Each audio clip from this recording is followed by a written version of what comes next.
بسم اللہ الرحمن الرحیم۔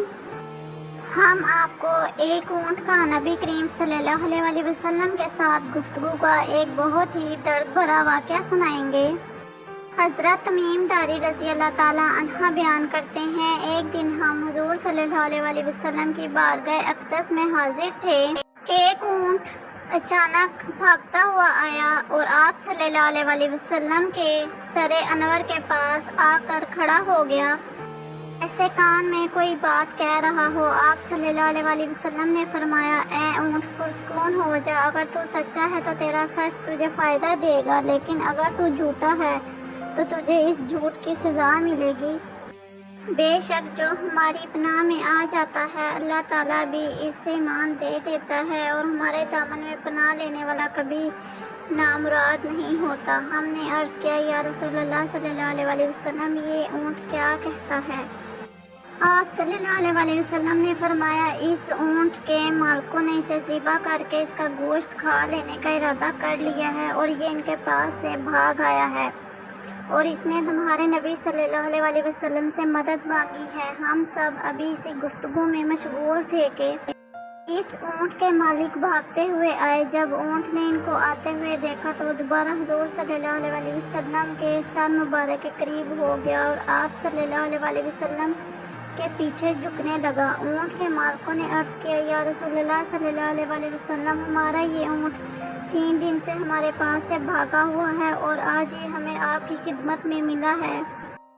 اس پر آپ صلی اللہ علیہ وسلم نے فرمایا، یہ میرے سامنے شکایت کر رہا ہے، یہ کہتا ہے کہ یہ تمہارے ساتھ کئی سالوں تک پلا بڑھا، جب موسم گرما آتا تو تم گھاس اور چارے والے علاقے کی طرف اس پر سوار ہو کر سفر کرتے، اور جب موسم سرما آتا تو تم اسی پر سوار ہو کر گرم علاقوں کی جانب نکل جاتے۔ اب جب یہ اس کمزوری کی حالت میں پہنچ گیا ہے تو تم اس سے ذبح کر کے اس کا گوشت کھا لینے کا منصوبہ بنا رہے ہو۔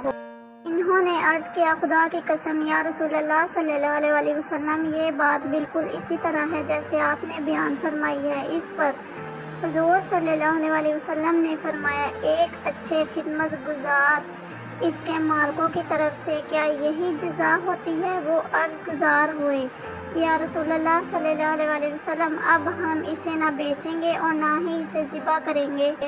اس کے بعد آپ صلی اللہ علیہ وسلم نے اس اونٹ کو اس سے 100 درہم میں خرید لیا اور پھر فرمایا، اے اونٹ جا، اللہ تعالیٰ کی رضا کی خاطر آزاد ہے۔ اس اونٹ نے حضور صلی اللہ علیہ وسلم کے سر مبارک کے پاس اپنا منہ لا کر کوئی آواز نکالی تو آپ صلی اللہ علیہ وسلم نے فرمایا، آمین۔ اس نے پھر دعا کی، آپ صلی اللہ علیہ وسلم نے فرمایا، آمین۔ اس نے پھر دعا کی، آپ صلی اللہ علیہ وسلم نے فرمایا، آمین۔ اس نے جب چوتھی دفعہ دعا کی تو آپ صلی اللہ علیہ وسلم آپ دیدہ ہو گئے، آنکھوں سے آنسو بہنے لگے۔ ہم نے عرض کیا، یا رسول اللہ صلی اللہ علیہ وسلم، یہ اونٹ کیا کہہ رہا تھا؟ آپ صلی اللہ علیہ وسلم نے فرمایا، اس نے پہلی دفعہ کہا، اے نبی مکرم، اللہ تعالیٰ آپ کو اسلام اور قرآن کی طرف سے بہترین جزا عطا فرمائے۔ میں نے کہا، آمین۔ پھر اس نے کہا، اللہ تعالیٰ قیامت کے روز آپ سے اسی طرح خوف کو دور فرمائے جس طرح آپ نے مجھ سے خوف کو دور فرمایا۔ میں نے کہا، آمین۔ پھر اس نے دعا کی، اللہ تعالیٰ دشمنوں سے آپ کی امت کے خون کو اسی طرح محفوظ رکھے جس طرح آپ نے میرا خون محفوظ فرمایا۔ اس پر بھی میں نے کہا، آمین۔ پھر اس نے کہا، اللہ تعالیٰ آپ کی امت کے درمیان جنگ و قتال پیدا نہ ہونے دے۔